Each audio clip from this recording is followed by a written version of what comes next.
Bonsoir à tous, content de vous retrouver sur le canal de Vertical Project. C'est la période de l'année où je vous souhaite à tous une bonne et heureuse année. C'est la tradition, mais je crois que les traditions ont du bon. Alors ce soir, un sujet très vaste, OVNI, à quoi s'attendre pour 2025? Vaste sujet. On reçoit pour cela trois invités.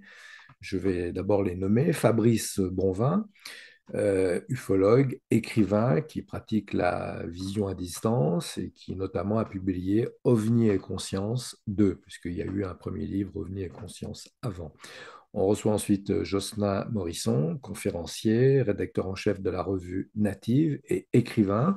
Son dernier livre, Comment l'esprit influence la matière, qu'il a écrit en lien avec le docteur Sénanque. On avait fait une émission aussi sur cet ouvrage. Et puis enfin, Michael Vaillant, qui est consultant auprès du GEPAN et fondateur du site ufologique UAP Tchèque. Alors, vous connaissez nos trois invités. Bonsoir à tous les trois.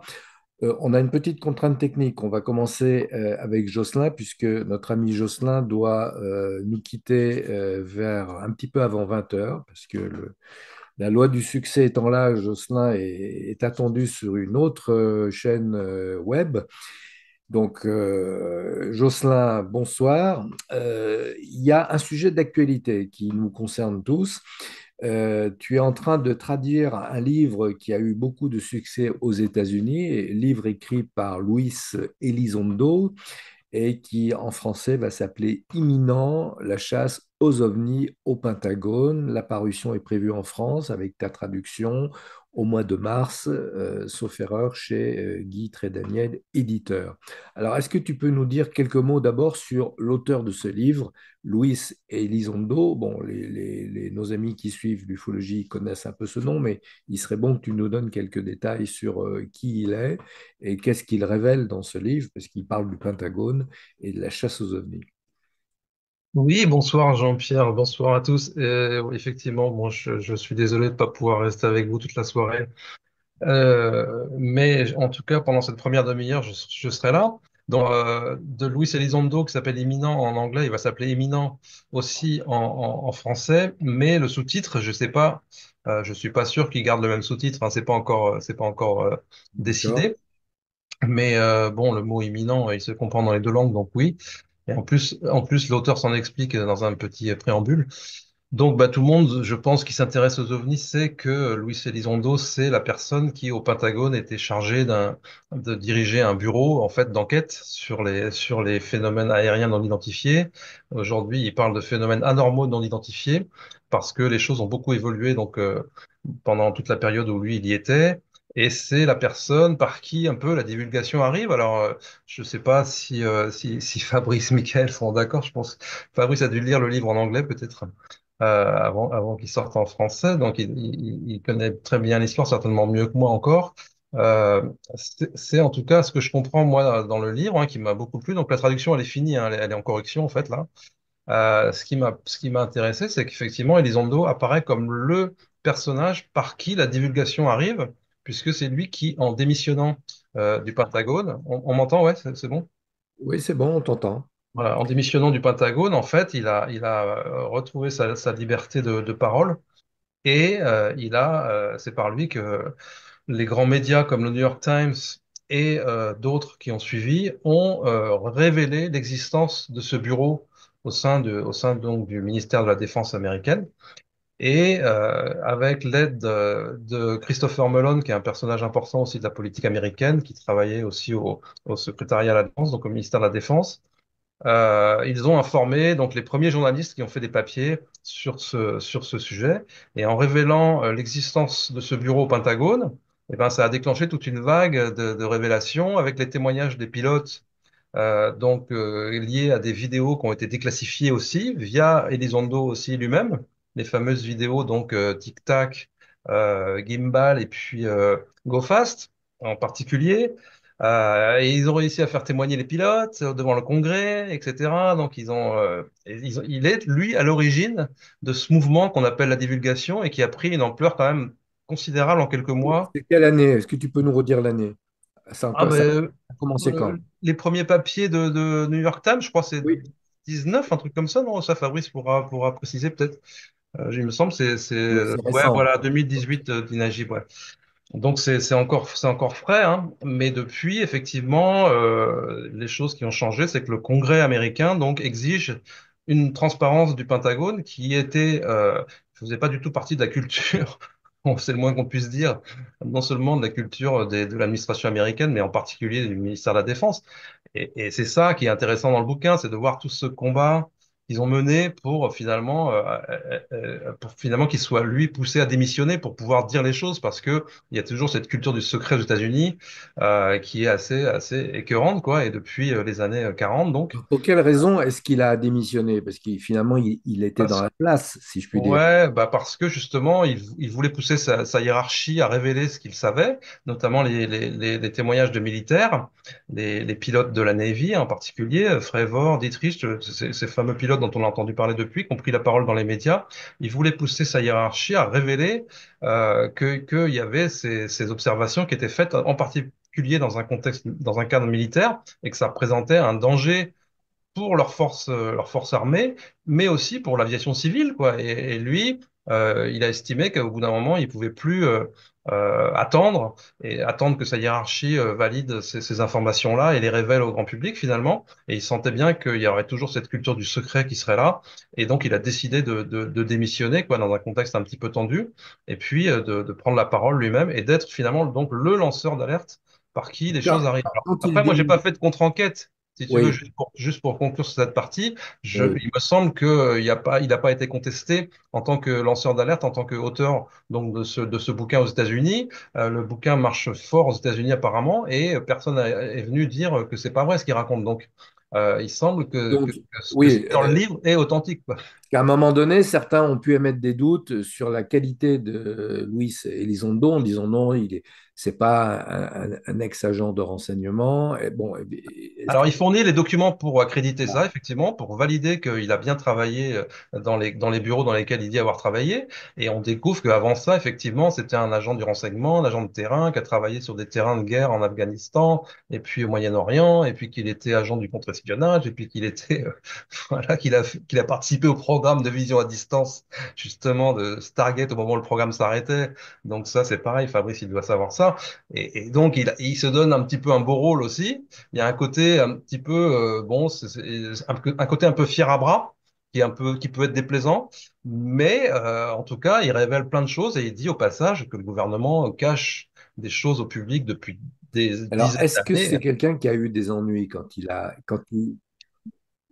Des ennuis, non, mais en quand tout cas, il a fait ces révélations? Est-ce que ouais. Luis Elizondo a eu des ennuis avec les autorités? Non, il a été surveillé, il sait qu'il a été surveillé, mais Alors, je pense que là, on a un petit souci de liaison.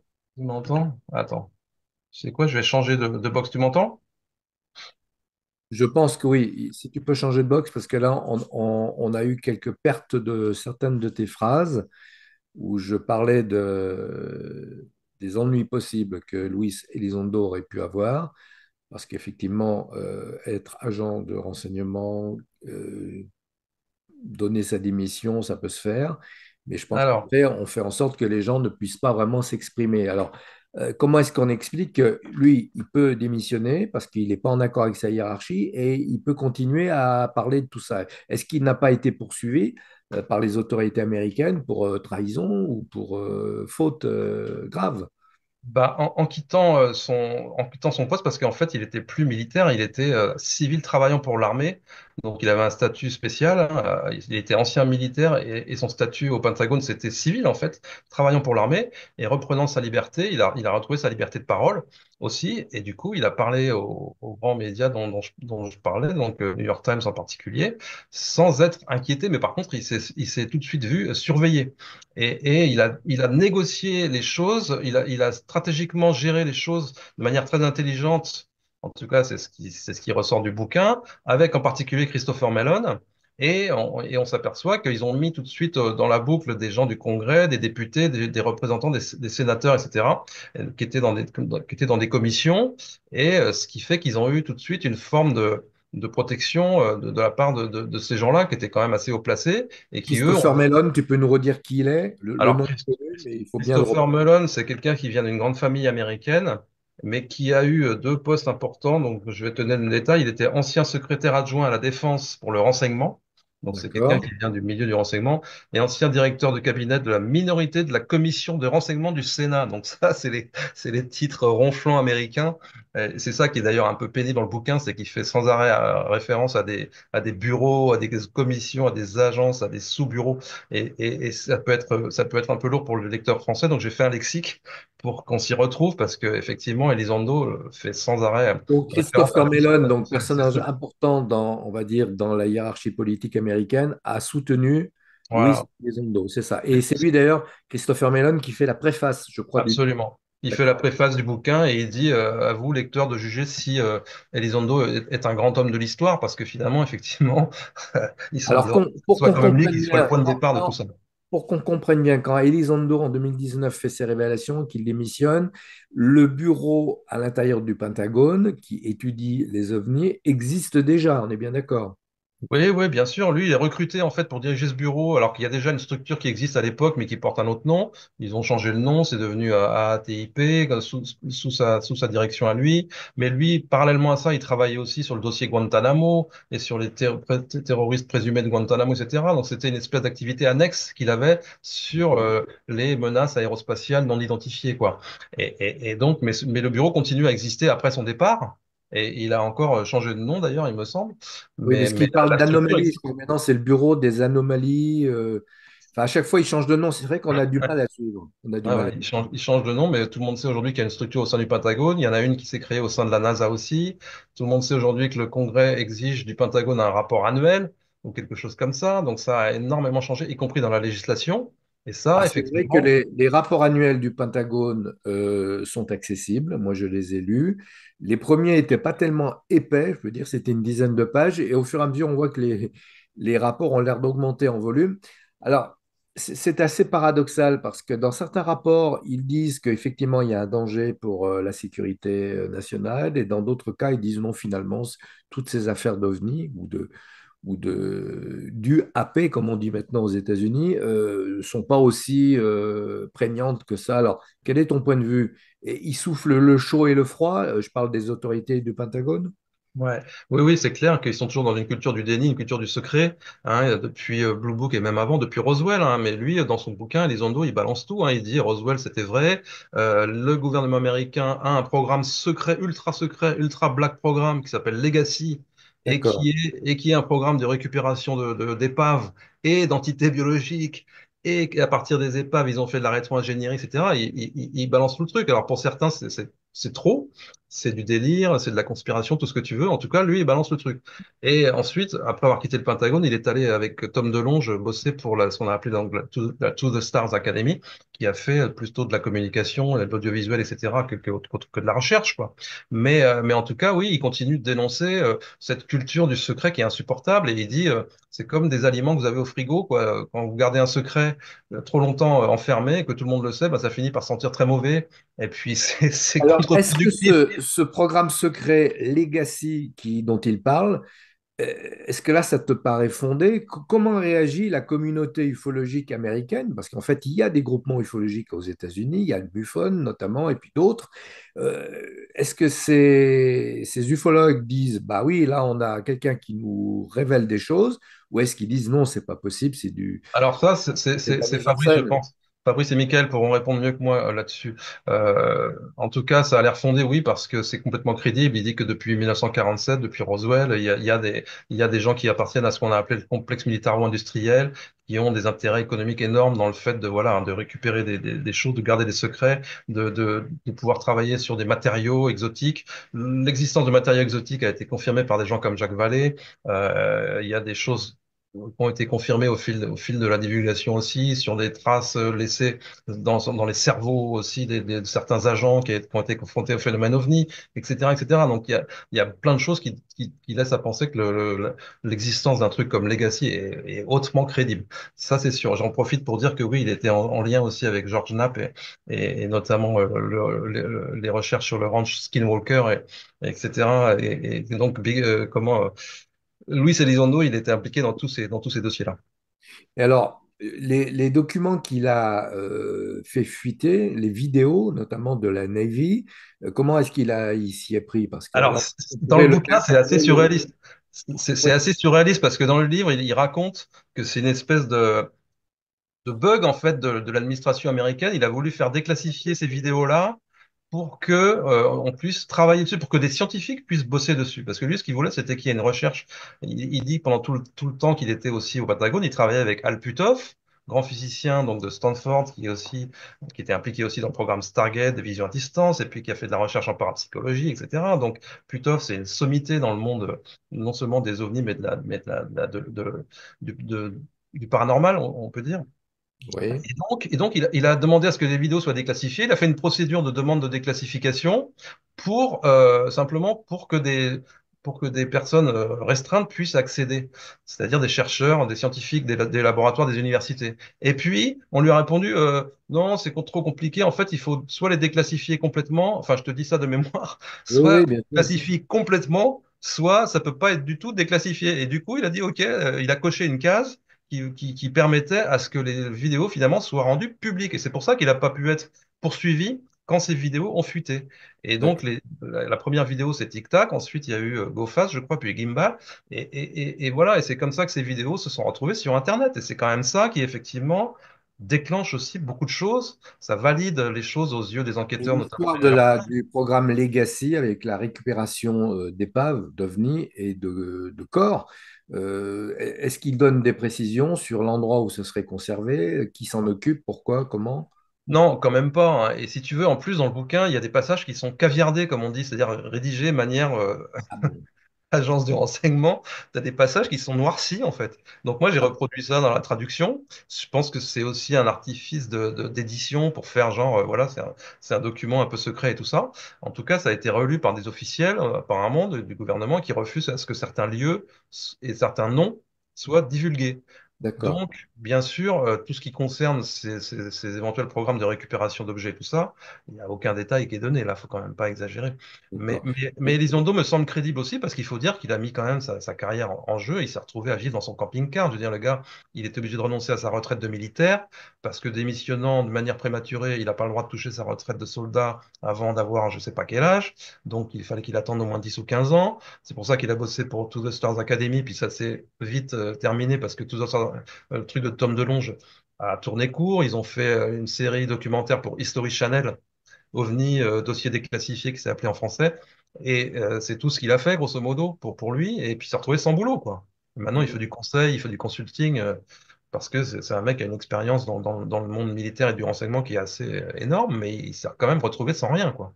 Donc, il a pris finalement beaucoup de risques. Alors, est-ce que sa motivation, c'était vraiment d'être un lanceur d'alerte ou est-ce qu'il y avait autre chose qui aurait pu le motiver? Parce que ça Si tu paraît veux, un peu surréaliste. dans le bouquin, il se donne un peu le beau rôle aussi, parce que déjà, il se présente comme à la base comme le super espion, qui a des capacités psychiques en plus, tu vois. Donc, à un moment donné, tu as envie de lui dire, bon, calme-toi. Mais en même temps, ça a l'air vrai aussi.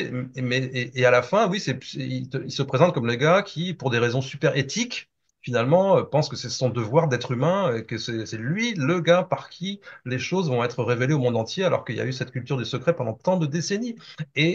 Donc, si tu veux, c'est un peu trop beau quelque part pour être vrai, mais pour moi, ça ne veut pas dire que c'est faux. Ça veut dire qu'effectivement, il a eu ce sens de les responsabilités. Et il a dit, OK, je prends mes responsabilités, je quitte le Pentagone et je balance toute la sauce. Et c'est ce qui s'est passé, quoi, manifestement. Après, j'attends que Fabrice me contredise, ou Mais Michael, je on sais leur pas. demandera après, puisque tu vas bientôt nous quitter.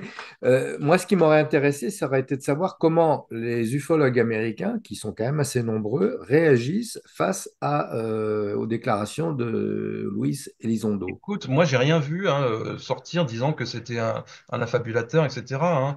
Au début, le Pentagone a essayé de le faire taire. Ils ont essayé de le piéger, ils ont essayé de lui faire remettre les pieds dans l'enceinte et là, il l'aurait foutu en prison, manière, façon Snowden, quoi, haute trahison, etc. Donc, il a réussi à éviter ça.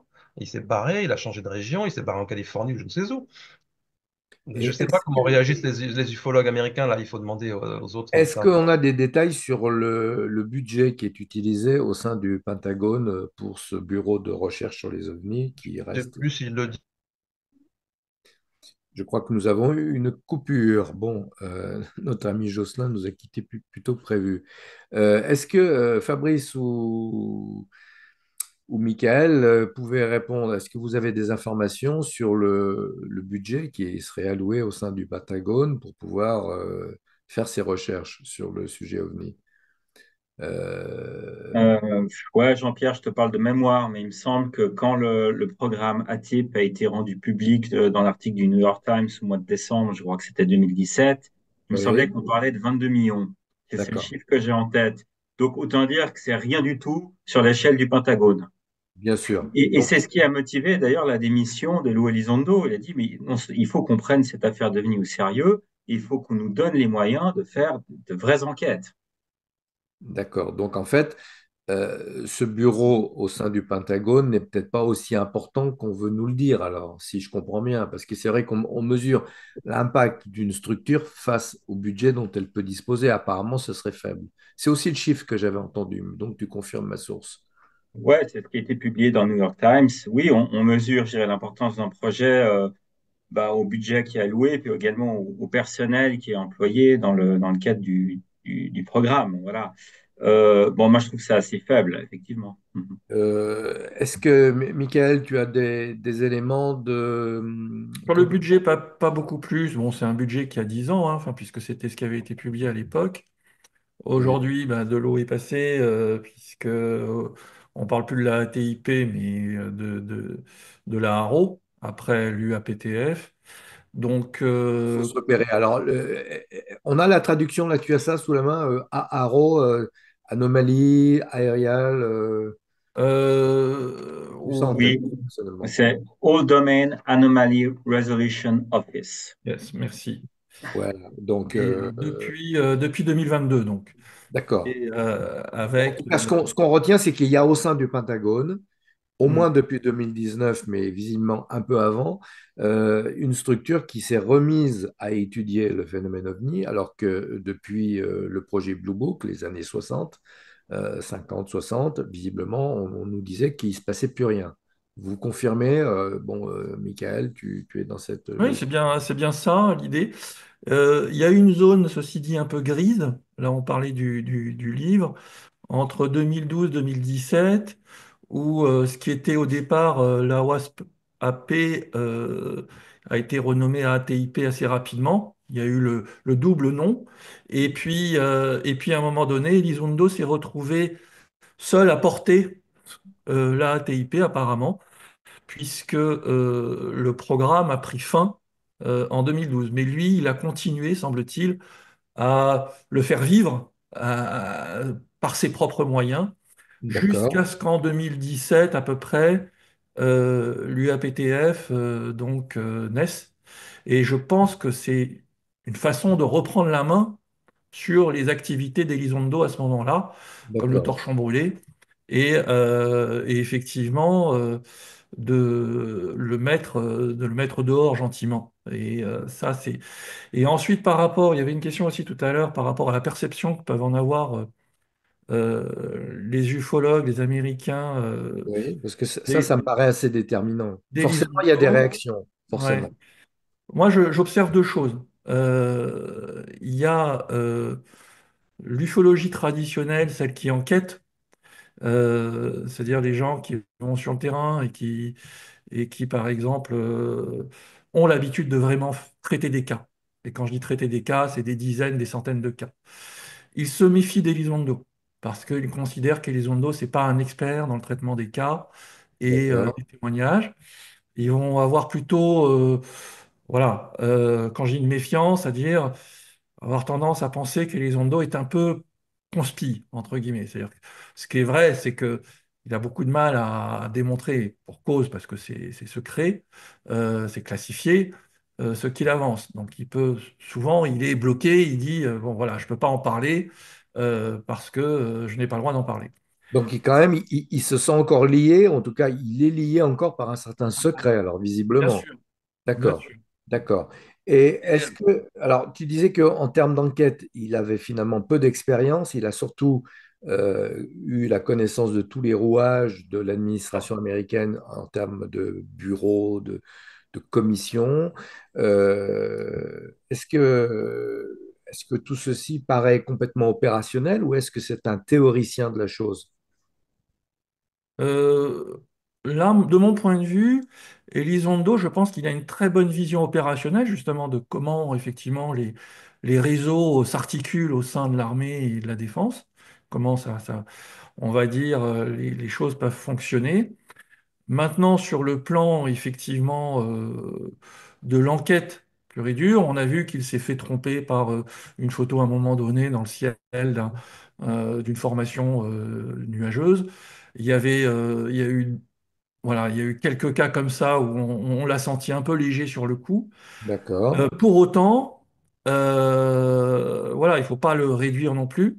Comme on le disait tout à l'heure, il a un apport fondamental par le fait qu'effectivement, il a permis euh, la mise à disposition de ces fameuses vidéos. euh, et donc, derrière, quelque part, de libérer la parole. Et, mais ce qui est vrai, c'est qu'aujourd'hui, beaucoup de gens le pensent aussi, et c'est un peu l'envers de la médaille, il a plus de boulot, donc quelque part, il est à la recherche de médiatisation. Et donc, d'accord, il est à la recherche aussi de reconnaissance. Parce que sans ça, il n'existe plus et sans ça, il n'a plus de moyens. Et d'accord, donc, quelque part, c'est un peu une course en avant d'accord. pour médiatiser et pour se faire connaître. Fabrice, est-ce que tu as un avis qui va dans le même sens que Michael Mhm. sur Mhm. le personnage de Luis Elizondo et ses révélations? Est-ce que ces révélations sont toutes fondées? Est-ce qu'il en rajoute un peu justement pour se donner un peu un vernis et peut-être commercialement pouvoir vendre son livre? Quel est ton point de vue? Toi Oui, qui... bon, peut-être avant de répondre à cette question, je vais juste rebondir un peu sur l'intervention de Jocelyn. Bon, déjà, je le remercie d'avoir traduit le livre en français, parce que moi, j'ai lu le livre, mais quand, à sa sortie, donc il y a plusieurs mois, et je l'ai lu en anglais. Certains disent, en tout cas aux États-Unis, que le livre est mal écrit. Je suis pas du tout d'accord. Je trouve que le livre est bien écrit. J'en ai lu des livres en anglais. Hein. La plupart des livres que j'ai lus sur les ovnis sont en anglais d'ailleurs. Donc, je trouve que c'est un ouvrage qui est très bien écrit et qui est très plaisant à lire. J'ai appris des choses. Alors, effectivement, il revient sur toutes les intrigues de la bureaucratie américaine, sur la manière dont il a pu faire déclassifier ses documents, toutes les pressions qu'il a reçues. Donc, c'est très intéressant parce qu'on en apprend beaucoup sur les mécanismes, je dirais, des institutions américaines. Mais j'ai aussi appris des choses, ça je le connaissais, mais j'ai aussi appris des choses effectivement sur ses propres observations, parce que Louis Elizondo a fait des observations comme si le phénomène le suivait chez lui. Donc ça, c'était nouveau, en tout cas pour moi et je crois pour beaucoup de monde. Et puis également sur le fait qu'il pratique la vision à distance. Puis comme moi-même je l'enseigne, évidemment, j'ai été assez séduit par je dirais, par ses récits, puisqu'il a été formé à la méthode également. Après, je voulais aussi ajouter autre chose. Pour moi, c'est un livre événement parce qu'il n'y a pas beaucoup d'acteurs qui ont mené des recherches officielles ou officieuses sur les ovnis qui ont écrit des livres. Moi, j'ai en tête Alan Hynek, bien sûr, mais lui, il était plutôt consultant sur les ovnis, scientifique consultant. Mais Bien je pense sûr. aussi à Edward Ruppelt, qui a géré un petit bout du projet Blue Book à l'époque, et puis qui avait écrit un livre sur les ovnis. Et alors, donc, on n'en a pas beaucoup, des gens comme ça. Et voilà maintenant qu'on a Lou Elizondo qui nous parle de son expérience, en fait, dans un programme qui était en fait un Black Project. Hein. Il ne faut pas oublier que c'était un Special Access Programme, c'était un programme secret, alors que Blue Book était un programme qui était officiel, mais qui ressemblait plutôt à une plateforme de relations publiques. D'ailleurs, pour moi, la rôle Haldeman Anomaly Resolution Office, c'est un peu une continuité de ce qu'on a connu durant Blue Book, mais on en parlera un petit peu plus tard. D'accord. Après, peut-être juste pour répondre à ta question, oui, il a pris beaucoup de risques. Tu sais qu'il y a une époque, il vivait dans une roulotte. Je veux dire, Oui, tu m'as il parlé était de ça, vraiment, oui. il était vraiment à poil, si tu me passes l'expression. Donc, une situation très compliquée au niveau de sa famille aussi, bien sûr. Et maintenant, certains lui reprochent de courir les plateaux télé pour vendre son bouquin. Mais nom de bleu, cette bonne guerre, je dirais, il y a aussi des factures à payer. C'est pas parce que tu fais de l'ufologie que tu ne Bien peux pas sûr. essayer de vendre ton livre. Et puis moi, je préfère avoir quelqu'un qui se fasse beaucoup de pognon en répandant la bonne nouvelle, si on veut dire ça comme ça, qu'en faisant d'autres choses où c'est un tout petit peu moins Alors, glorieux. que penses-tu du projet qu'il révèle supplémentaire, le projet Legacy, où on parle de récupération d'épaves, d'ovnis et de corps d'aliens?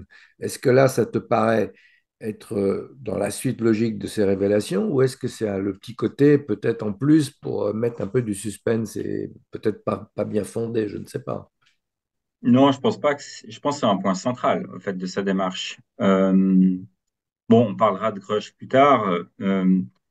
Je pense que c'est ce qui l'a plus choqué dans toute cette histoire d'OVNI. Il faut bien se dire qu'on parle de ces histoires de crash depuis 1947. Des fois, je pense à Leonard Stringfield, qui avait écrit pas mal de bouquins dans les années 70 sur ces témoignages. On parle du crash d'Aztec, parce que des crashs, il y en aurait eu à peu près enfin, environ une dizaine, voire plus. Oui, oui, c'est ça. Euh, Grush parle d'une quarantaine de témoins. Alors, certains sont sortis du bois, mais on en attend encore beaucoup. Euh, je pense, c'est vrai que moi, jusqu'à l'article du New York Times, j'étais assez sceptique sur ces histoires de crash d'ovnis, même si j'ai une bonne culture ufologique. Mais ce que j'ai pu observer, c'est qu'en particulier autour de Roswell, il y a eu énormément de désinformation. D'accord. Et de mon point de vue, il n'y a pas de fumée sans feu. Donc, il y a eu beaucoup je dirais, d'opérations, de discréditations, de menaces, de censure, de dissimulation, etc., autour de ces histoires de crash, en particulier de Roswell. Et là, ce qui se passe depuis 2017, non seulement avec Grush, mais avec d'autres, j'ai l'impression qu'effectivement, on donne de plus en plus de substance à ces histoires. Et j'en suis venu à revoir un peu mes opinions en la matière en me disant que oui, je pense qu'il y a quelque chose derrière et je pense qu'il y a effectivement des programmes de rétro-ingénierie, d'exploitation de cette technologie qui existent. Maintenant, j'en suis convaincu, mais c'est mon D'accord. opinion personnelle, hein. Et alors, est-ce que le fait de l'arrivée d'un nouveau président américain peut modifier la donne, c'est-à-dire refermer complètement la boîte de Pandore et que le projet disparaisse complètement des radars, si je puis dire? Est-ce que ça te paraît jouable ou pas? Voilà, ouais, je vais prendre la parole. Non, je pense que c'est l'inverse. On a vu qu'un certain nombre d'acteurs depuis politiques, hein, depuis ces dernières années, sont plutôt proches de Trump. Les acteurs qui sont favorables à la divulgation. Alors, on a eu dans les précédentes administrations, je pense à John Podesta, qui était conseiller à la sécurité nationale, un des conseillers des Clinton, mais je pense évidemment aussi à Rockefeller, Lawrence Rockefeller, qui, dans les années 90, avait lancé un certain nombre d'initiatives aussi sur Roswell et sur le phénomène des enlèvements, me semble-t-il.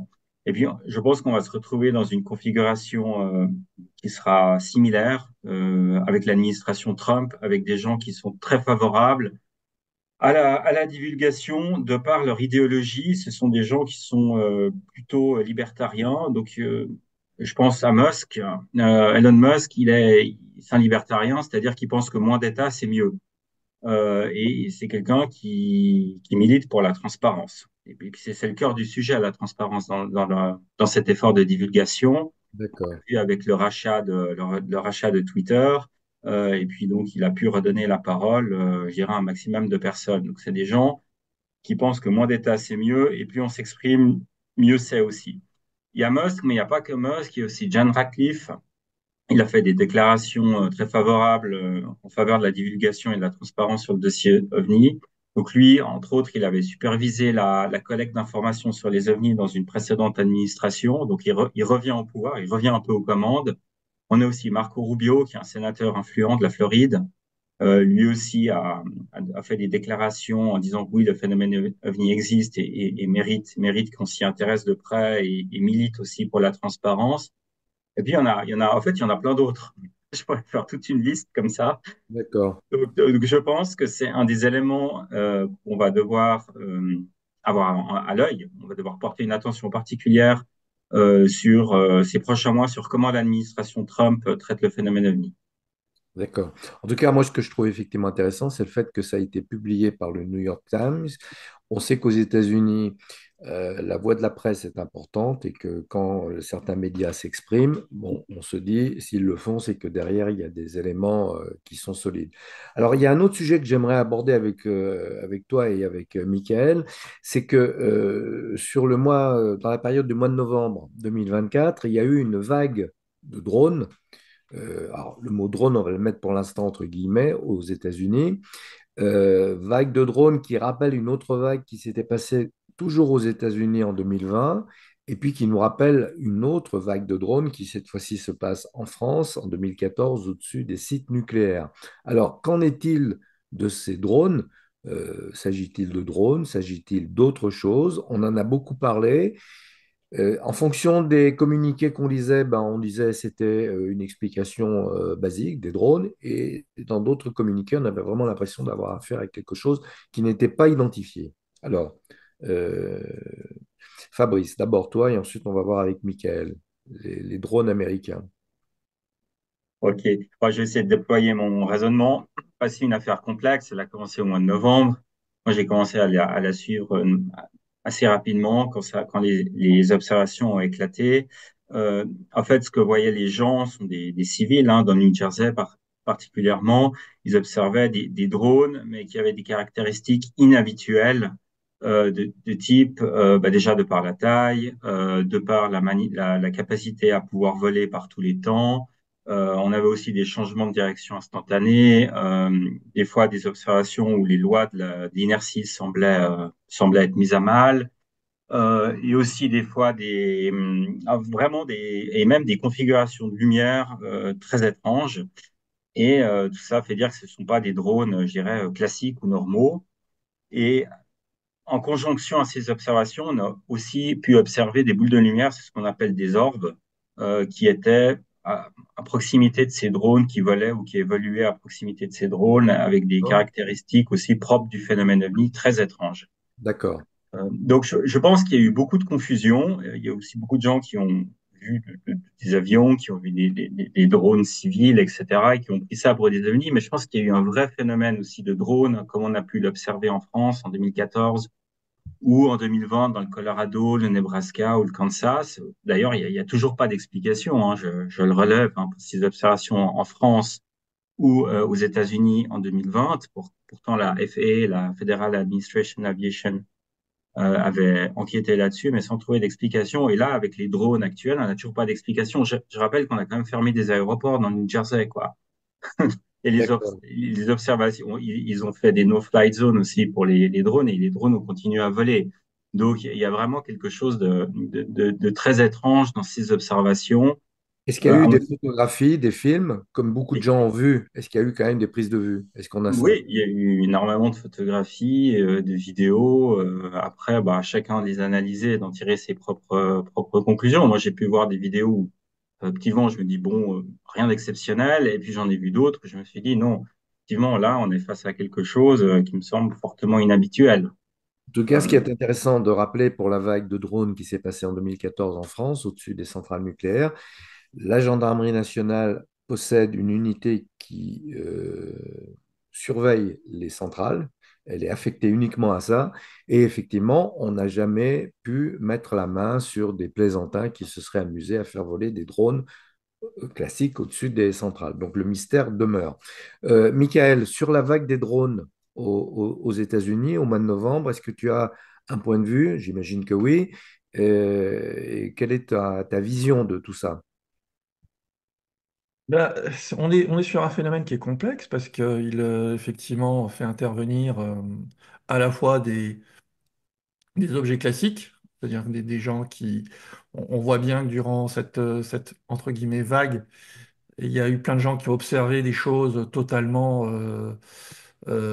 connues. Il y a eu des photos d'hélicoptères, il y a eu des photos d'avions, il y a eu des photos euh, aussi de drones d'ailleurs. Mais malgré tout, comme dans souvent ces vagues d'observation, il y a quand même des témoignages qui résistent, notamment, ben, comme le disait Fabrice, il y a des phénomènes qui peuvent être de très grande dimension. Alors, est-ce que ce sont des engins militaires? Ça fait partie des hypothèses,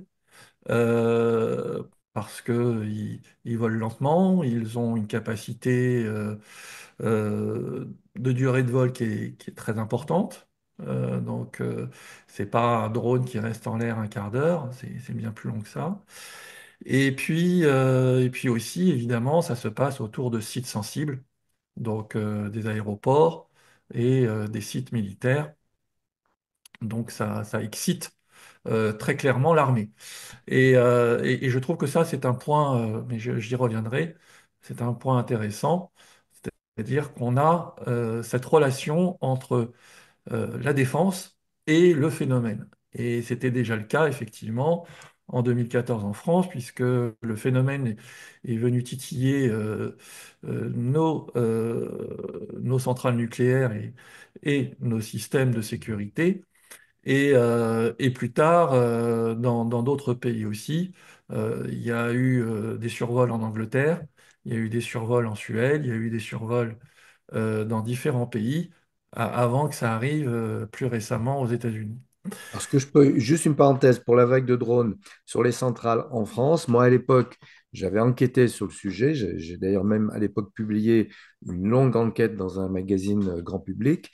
J'avais eu des contacts avec certaines autorités de la gendarmerie française et les gendarmes étaient particulièrement inquiets parce qu'effectivement, pour eux, ça dépassait largement le cadre d'une plaisanterie puisque la moitié des centrales nucléaires françaises ont été survolées. Certains soirs, les survols se passaient exactement à la même heure, de façon complètement coordonnée, et on voyait des drones de très grande dimension et qui étaient capables de faire du surplace sans le moindre bruit, et ceci même par des conditions météo extrêmement difficiles, de la pluie, du vent. Donc, et depuis, la gendarmerie avait effectivement ouvert une enquête, et je le redis, le sujet des drones français de 2014 n'a pas été élucidé. Je sais que au-delà de la campagne médiatique, il y avait des consignes qui avaient été données au niveau du personnel des centrales et de la gendarmerie de ne surtout plus communiquer sur d'autres potentielles observations. Et il y a eu d'autres observations sur les centrales françaises, mais effectivement, la presse n'a pas été informée. Donc, apparemment, le sujet était mort, si je puis dire. Alors qu'en fait, les observations ont continué au moins quelques mois. Et au jour d'aujourd'hui, environ 10 ans plus tard, eh bien, on n'a pas d'explication. Voilà. Et donc maintenant, ça ressurgit aux États-Unis. Donc je trouve que c'est tout à fait intriguant, effectivement. Ouais. Il y a une différence tout de même, enfin, et ça c'est ce que j'ai pu observer, c'est qu'à l'époque en France, on avait référencé à peu près 60 à 70 dans une base de données que vous pouvez voir sur mon site Usfer. Vous verrez, cette base, c'est assez propre. C'est-à-dire que on a vraiment des survols on va dire qu'ils ne sont pas ambigus d'une certaine façon. Or, ce qu'on voit aux États-Unis, à New Jersey, là, on est parti dans certains disent une hystérie collective. C'est-à-dire que, effectivement, il n'y a pas de fumée sans feu, c'est-à-dire qu'à un moment donné, il y a des observations qui sont étranges, mais ça a entraîné une cascade de témoignages, et il y a un très grand nombre de témoignages, peut-être 70%, 80% des témoignages qui sont finalement des témoignages simplement de gens qui n'ont pas l'habitude d'observer le ciel et qui rapportent effectivement des choses qui sont assez banales. Et alors après, il faut faire le tri. Et c'est là où c'est compliqué, parce que si on est sceptique et que, j'ai envie de dire, on a envie euh, de balancer le bébé avec l'eau du bain, eh ben, on n'a qu'à dire que c'est une hystérie collective seule. Et c'est ce que certaines personnes, voilà, ne se gênent pas de dire. C'est-à-dire que voilà, c'est un phénomène purement psychosocial. Mais alors, quid, et là c'est la question, pourquoi maintenant et pas avant, finalement? Qu'est-ce qui fait que ce phénomène s'est déclenché, finalement? Et puis aussi, il faut en revenir, et c'est là, bon, là j'ai écrit moi, un document qui fait une trentaine de pages que vous pourrez lire sur le site web du IP-Check, en analysant chacune des hypothèses. Alors, quatre hypothèses. Hypothèse militaire, hypothèse de farceur. On se rappellera, en France, on a eu Rémi Gaillard, c'était il n'y a pas si longtemps, qui s'était amusé dans le sud de la France avec des drones.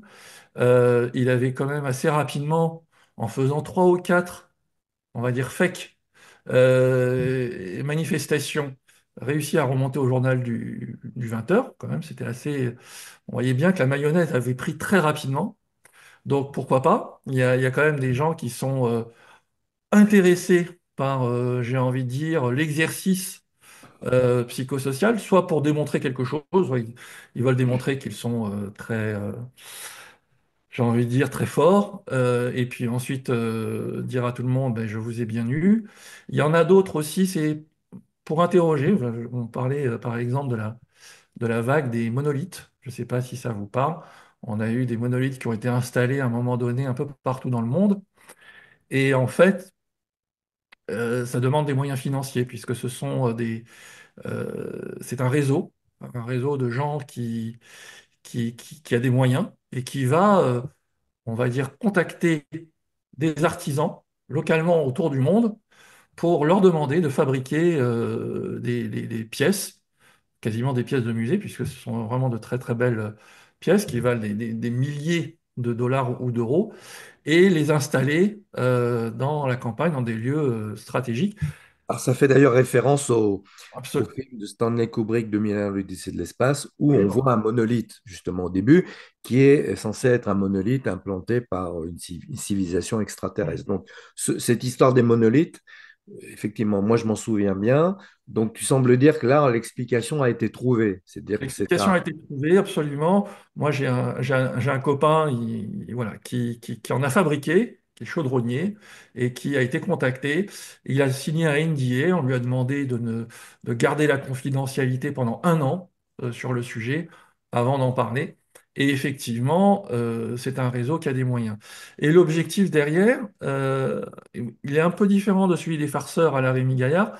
Il est effectivement d'interroger, quand même de porter au public la question existentielle et sommes-nous seuls et qui peut ou qui a pu créer ces objets. Alors même Donc, c'est si une espèce d'expérience sociologique absolument, à ouais, l'échelle de la planète, alors, c'est ça, absolument, pour les monolithes. pour les monolithes, mais fait par des privés. Donc ça veut dire que quelque part, des privés peuvent, s'ils le veulent, et s'ils en ont les moyens, jusqu'à une certaine limite, peuvent s'amuser à ce genre de choses. Dans ce cas-là, alors vous verrez dans le travail que j'ai publié, j'ai analysé chaque hypothèse à charge et à décharge en utilisant la méthode que j'ai développée pour le GEPAN. Alors ce qui est intéressant, c'est qu'on va chercher des arguments pour et des arguments contre, et on va aller essayer de poser dans la posture du juge et non pas de l'avocat. C'est-à-dire qu'on n'essaye vraiment pas de défendre une hypothèse en particulier. On met toutes les hypothèses sur la table. Est-ce que c'est militaire? Est-ce que c'est des gens qui cherchent de l'attention? Est-ce que ce sont des puissances étrangères? On s'est posé la question de savoir si ça pouvait être des Russes ou des Chinois, tout simplement, qui viennent tester les défenses. Est-ce que ça peut être les militaires américains en conjonction avec, par exemple, les Anglais ou les Australiens, qui vont faire on va dire, des exercices militaires, ou encore ça peut être des PSYOPS, des opérations militaires avec une manipulation délibérée des populations Alors, pour voir est-ce comment les qu'une populations... tendance, est-ce qu'une tendance se dégage dans cette analyse que tu as faite, qui est assez volumineuse? C'est Oui, alors, ce qu'on peut dire, c'est que à ce stade, sans enquête de terrain, et c'est là toute la limite de l'exercice, l'implication des militaires euh, est l'hypothèse qui paraît la plus haute. Alors, Maintenant, on parle des drones, on est bien d'accord, on hein. parle des drones, hein. Maintenant, elle n'est pas suffisante à ce stade-là. C'est-à-dire que dans le document que je publie, on voit on n'a pas assez d'éléments à ce jour pour le démontrer. Et c'est encore insuffisamment, j'ai envie de dire, étayées. Ce Et serait ce une qui se passe, implication du militaire pour faire une expérience psychosociale ou parce qu'ils sont en opération déjà? Il faut tout qu'on arrête. simplement, on peut voir ça comme une pyramide d'hypothèses.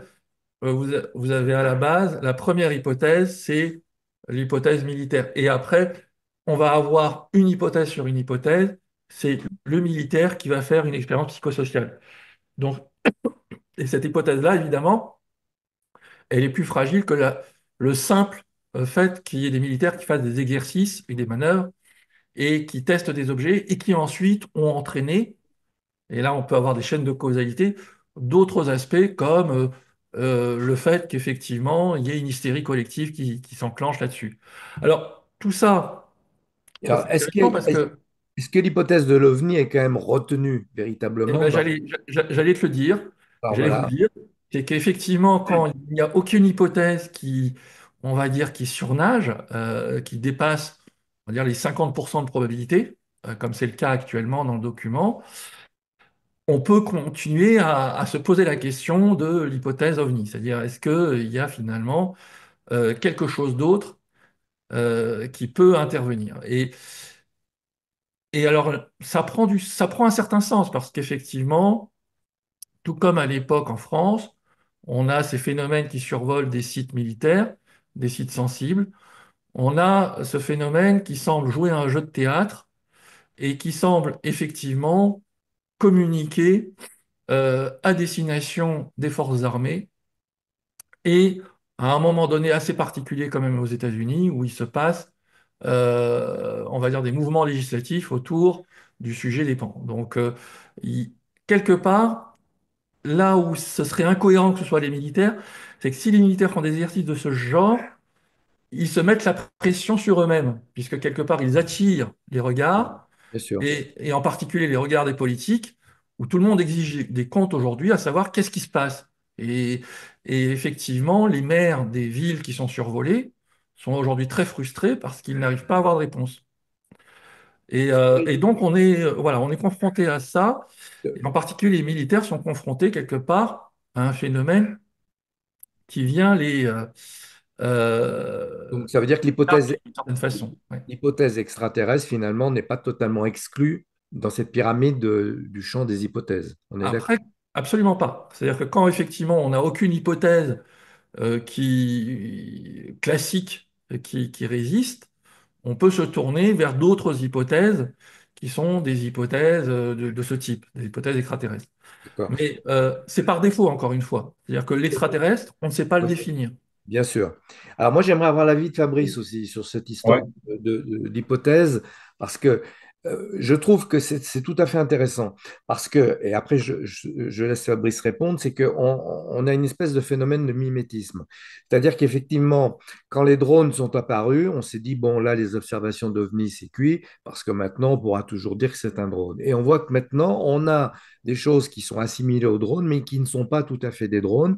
Un peu comme quand il y a eu la vague avant 1900 des ballons dirigeables, des vrais ballons dirigeables, et on avait toute une série de phénomènes ovni qui finalement prenaient un peu cette apparence.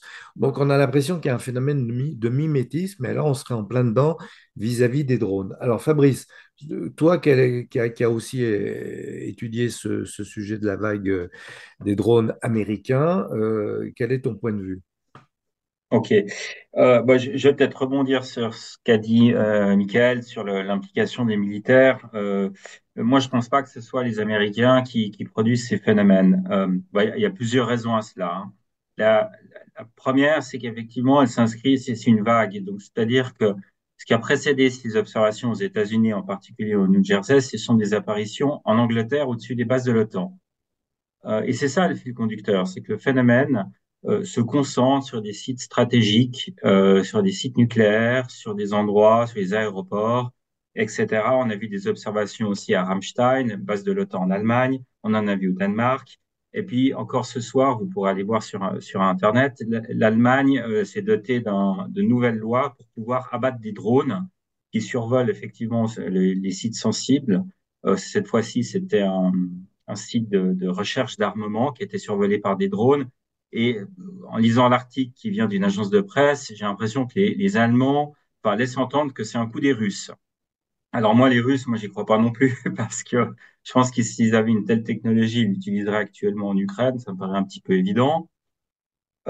Après, sur les Américains, pour revenir à ça, autre raison pour laquelle j'y crois pas, bah, c'est que ça implique des risques, non seulement pour la sécurité nationale, mais aussi pour les vols, les vols commerciaux, pour l'aviation civile. Donc, je rappelle qu'on a dû fermer des aéroports. Je rappelle aussi les témoignages des pilotes de l'armée, je pense à Ryan Grave, qui a pu observer, alors lui, il observait pas ce qu'il appelait des drones, mais il observait des cubes dans des sphères. Il a dit, mais ça, on pouvait les observer tous les jours, et c'était au milieu du Pacifique, au milieu de nulle part. Il faut pouvoir je dirais, les déployer, ces drones au milieu de nulle part. Et ces objets, en fait, étaient capables de rester là, stationnaires pendant des heures et des heures et pendant des jours et causant effectivement des risques de collision aérienne avec les aéronefs de l'armée américaine. Donc en D'accord. fait, c'est pas un phénomène nouveau, c'est un phénomène qui semble épier les bases et les sites stratégiques américains. Et il y a aussi quelque chose qui m'a frappé dans cette affaire de drone, c'est le traitement médiatique. Et c'est vrai qu'au niveau des médias, ce sont rapidement les médias locaux du New Jersey, les petites stations de télévision, les petits journaux, les petits canards du coin, se sont vite emparés du sujet. Et ça a mis quand même beaucoup de temps pour que ces nouvelles prennent une certaine ampleur au niveau médiatique national. Je parle des grands médias nationaux comme Fox News ou d'autres, ABC, etc. Et finalement arrivent dans la presse et on a pu observer après ces conférences de presse, autant de la part du Pentagone que même Trump qui est intervenu en disant que oui, oui, on sait très bien de quoi il s'agit, mais je ne sais pas pourquoi ils veulent pas vous le dire, c'est ce qu'il a dit. Alors on attend aussi que Trump nous révèle de quoi il s'agit dans quelques D'accord. jours, je suppose. Bon, ça c'est un peu une boutade. Mais en fait, il y a un grand décalage en termes temporels entre ce qui a été observé par la population et ce qui a été dit par les médias locaux versus ce qui a été reporté ensuite dans la grande presse et puis ensuite un peu plus tard aussi en Europe parce que les médias en Europe ont repris ce que disait le New York Times, le Washington Post et Fox News, etc. Et Et est-ce ça, en que fait, c'est... je vais juste finir mon raisonnement Oui, parce que c'est très après, intéressant parce qu'on a observé la même chose en 75. Je sais pas si tu te souviens, mais il y a eu des vagues de venue au-dessus des sites de lancement intercontinentaux style Dakota du Nord, oui. Montana, Dakota du Sud, etc. Et là aussi, à l'époque, la presse parlait de ces observations d'OVNI au-dessus de ces sites sensibles. Et on a dû attendre, cette fois-ci, pas un mois, pas 2 mois, mais 4 ans pour que le New York Times et le Washington Post parlent de ces observations-là. Donc, en fait, on a un monstre décalage chaque fois entre, si tu veux, et c'est là où je veux en venir. Une presse qui est encore relativement libre, qui est la presse locale, versus la presse, les mainstream médias, comme on les appelle, aux ordres de qui, je ne sais pas, mais j'ai quand même un peu mon idée, aux ordres des politiques, dans ce cas-là, qui effectivement sont au bout de moment forcés de rapporter ces événements. Et peut-être encore une dernière chose, on observe la même chose au niveau politique. On a vu des maires, et Michael en a parlé assez brièvement, qui sont très concernés par ce qui se passe parce que c'est vrai qu'ils sont en première ligne des citoyens. Et puis ensuite, on a ensuite des gens qui sont complètement déconnectés. Je parle du Pentagone, je parle de ces grandes des agences de renseignement, etc., des grandes administrations qui, en gros, vous disent, bah, en fait, ces drones, c'est pas à nous. On pense pas que ce soit chinois, on pense pas que ce soit russe. Et puis, en gros, circuler, il n'y a rien à voir, c'est une hystérie collective. Ils le disent pas comme ça, mais ils le suggèrent. Ils disent, ouais, on D'accord. peut expliquer toutes ces observations. Mais en fait, non, on peut pas les expliquer. Et est-ce que ces drones ont des caractéristiques que n'ont pas les drones connus, par la taille, par exemple, ou par les déplacements dans l'air? Bah, alors, j'ai évoqué avant les vitesses qui sont extrêmement élevées. Ensuite, on a des changements de direction qui sont instantanés, qui semblent défier les lois d'inertie. On a aussi aucun signe de propulsion classique, comme des moteurs à hélice, autrement des émissions thermiques détectables. Il y a des gars qui ont essayé de balancer des drones civils pour s'approcher de ces drones OVNI.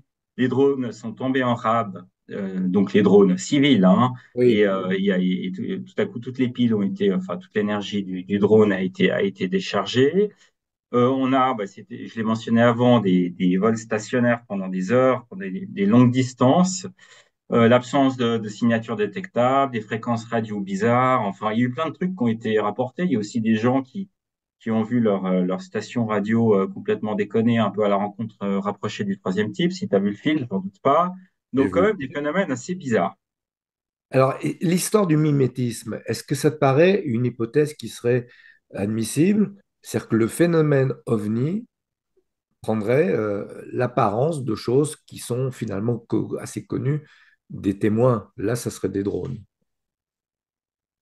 Bon, j'en parle dans mon premier livre qui a été publié il y a plus de 20 ans, hein. Le phénomène, pour moi, est capable de capter les représentations individuelles et collectives et de s'imprégner de l'esprit du temps, ce qui s'appelle le Zeitgeist, pour régler, si tu veux, ces apparitions sur ce que nous pensons être acceptable. On va dire ça comme ça. Si on reprend la vague de 1954, on la reprend maintenant, on se plonge dans les observations de cette grande vague française. En fait, les récits nous semblent complètement loufoques, mais semblaient crédibles pour l'époque, dans l'époque à laquelle D'accord, ils s'inscrivaient. d'accord.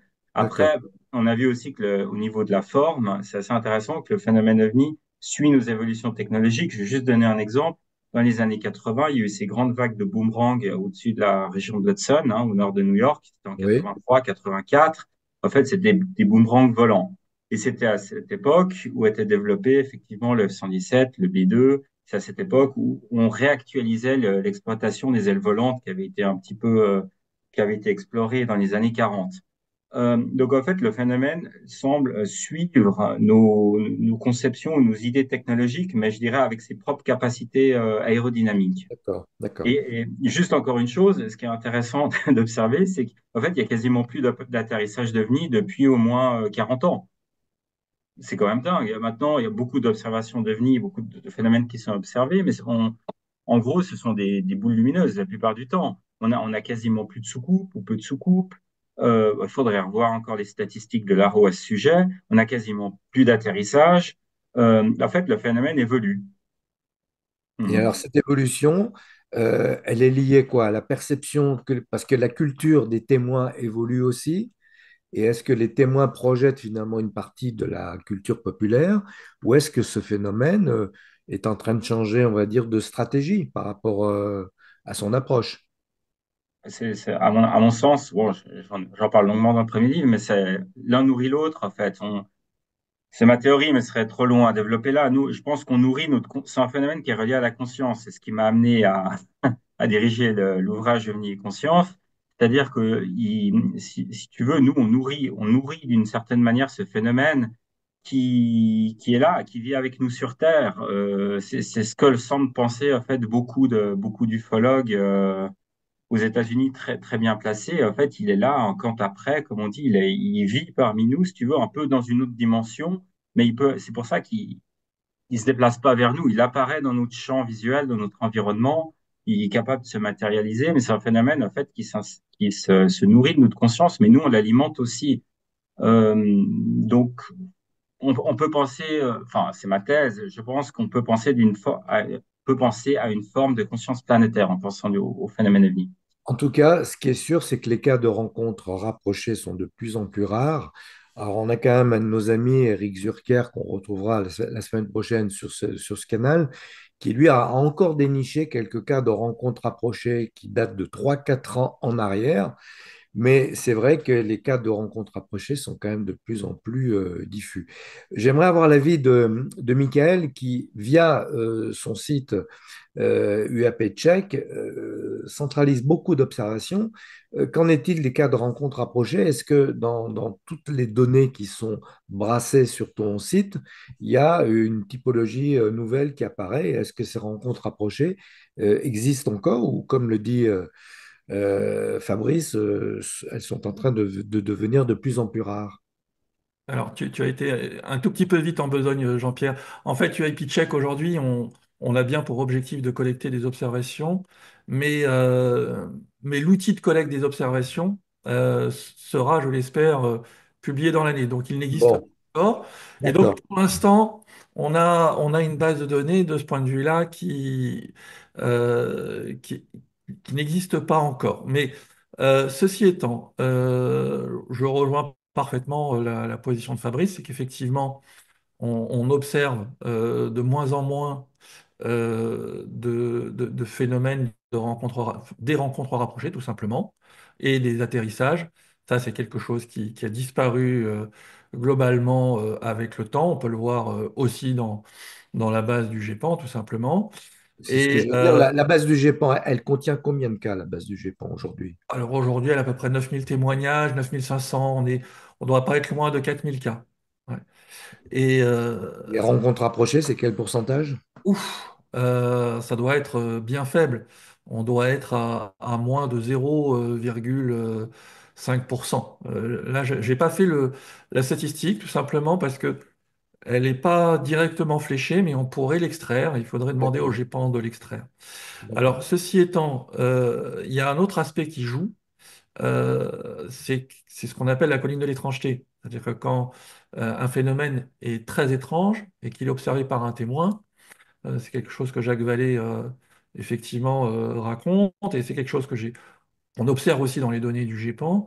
Un témoin va avoir, on va dire, euh, si ce n'est du mal à témoigner, mais n'aura pas envie de témoigner. Il ne témoignera qu'auprès de personnes de confiance. Et donc, quelles sont aujourd'hui les personnes de confiance vers lesquelles les témoins se retournent lorsqu'ils ont fait une rencontre rapprochée? C'est un peu la question qu'il y a derrière. Et, euh, et moi, j'ai eu, par exemple, quelques témoignages de rencontres rapprochées au cours de ces années, mais ces témoignages ne sont pas allés au GEPAN, typiquement. Et le GEPAN. Les témoins ont peur de s'adresser au GEPAN? Alors, c'est pas qu'ils ont peur, mais c'est qu'ils peuvent se dire, mais finalement, ça va être rendu public. Alors, oui, il y a cette forme un peu latente de questionnement. Bon, le GEPAN, c'est le genre de question auquel il va vite répondre. Il va dire aux témoins, mais ne vous inquiétez pas, ça va être parfaitement anonymisé. Mais après, ça touche à l'intime. Et là, on est dans quelque chose qui est très personnel. C'est-à-dire que quand on a vécu quelque chose d'aussi fort, on a du mal à le partager à la planète entière. Et on a plutôt tendance à vouloir le partager avec des gens qui sont très proches de nous et qui nous comprennent. D'accord. Et c'est toute la difficulté de ces témoignages, c'est qu'en général, ils mettent énormément de temps à sortir. C'est-à-dire que c'est souvent parce que les personnes sur leur fin de vie, ou souvent bien des années après, qu'ils vont oser en témoigner. Et donc on a effectivement déjà un glissement temporel, c'est-à-dire que la fenêtre des témoignages que l'on peut obtenir aujourd'hui, des témoignages les plus intéressants en général, ce sont déjà des vieux témoignages, des gens qui ont Oui. attendu avant d'en parler. Et puis ensuite, effectivement, du point de vue rapport, je pense que le GEPAN neutralise un certain nombre de personnes qui voudraient y témoigner. Donc, Alors, est-ce que tu peux préciser ce que ça veut dire?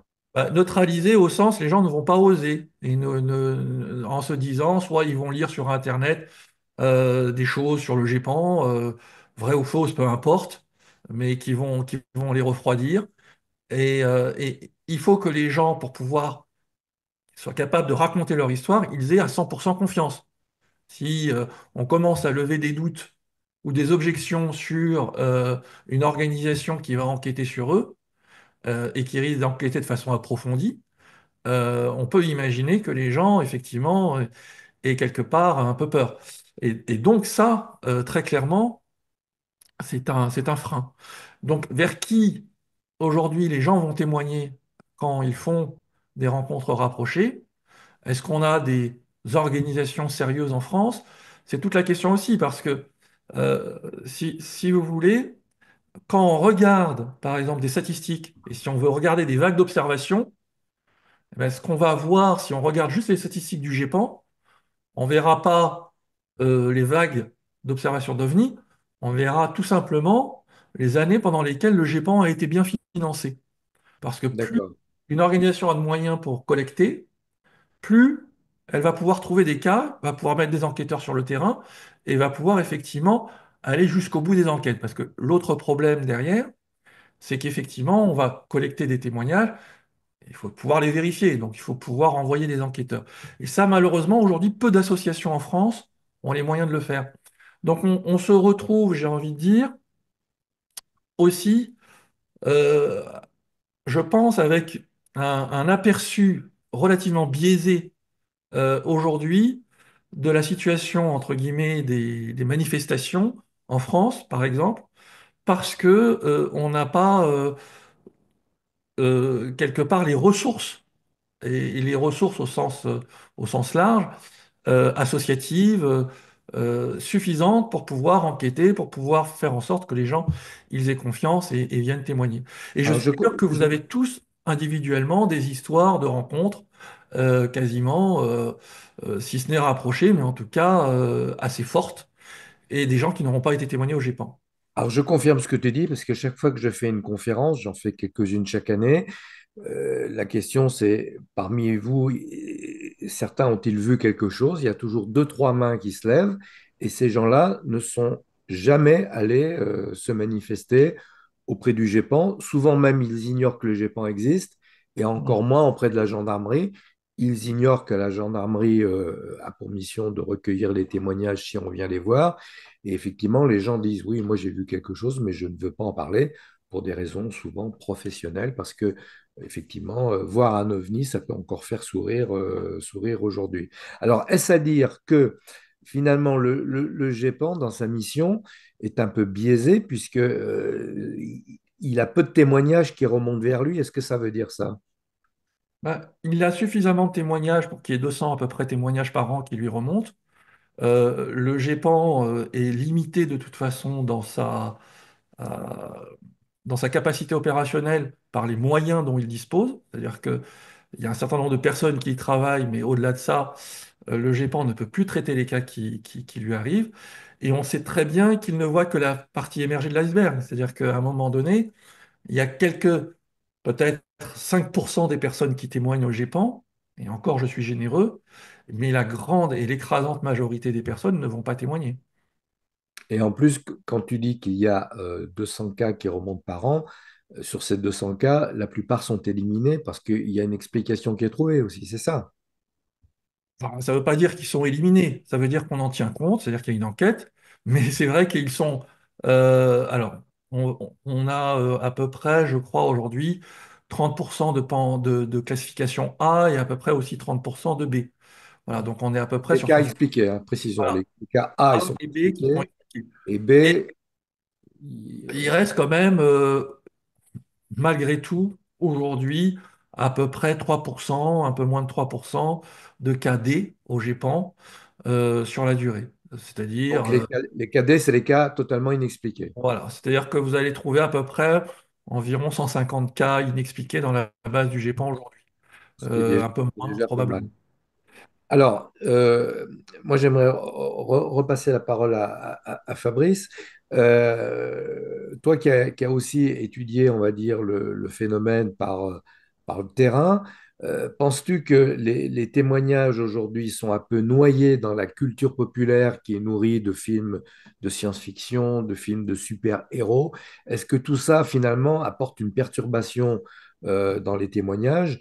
Et que finalement, l'hyperconnexion de la population sur les écrans, le cinéma qui est de plus en plus ouvert à des thèmes fantastiques, est-ce que ça nous brouille pas un peu le corpus des témoignages, on va dire, ovni? Ouais, c'est une très bonne question. Oui, je pense que c'est le cas. Enfin, le phénomène OVNI, mais comme d'autres phénomènes, de par les moyens de communication et le web, en particulier les réseaux sociaux, bah, effectivement, on a tous maintenant une représentation de ce qu'est un OVNI, même Oui. si les formes sont diverses. Euh, on a tous une représentation, ce qui est tout à fait normal.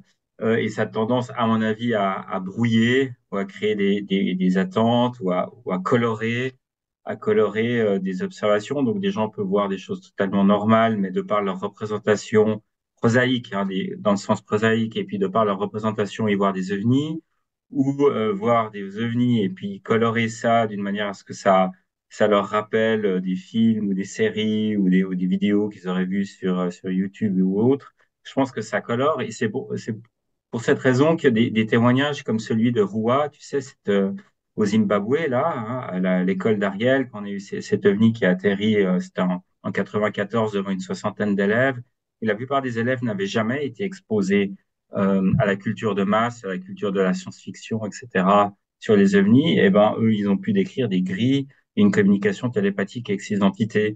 Donc, c'est pour ça que ces témoignages-là ont plus de valeur, à mon sens, que d'autres, parce on est très pollué, effectivement, oui. Alors, est-ce qu'on pourrait imaginer que, un peu comme il y a eu le phénomène du spiritisme, c'est pas du tout comparable à l'ufologie.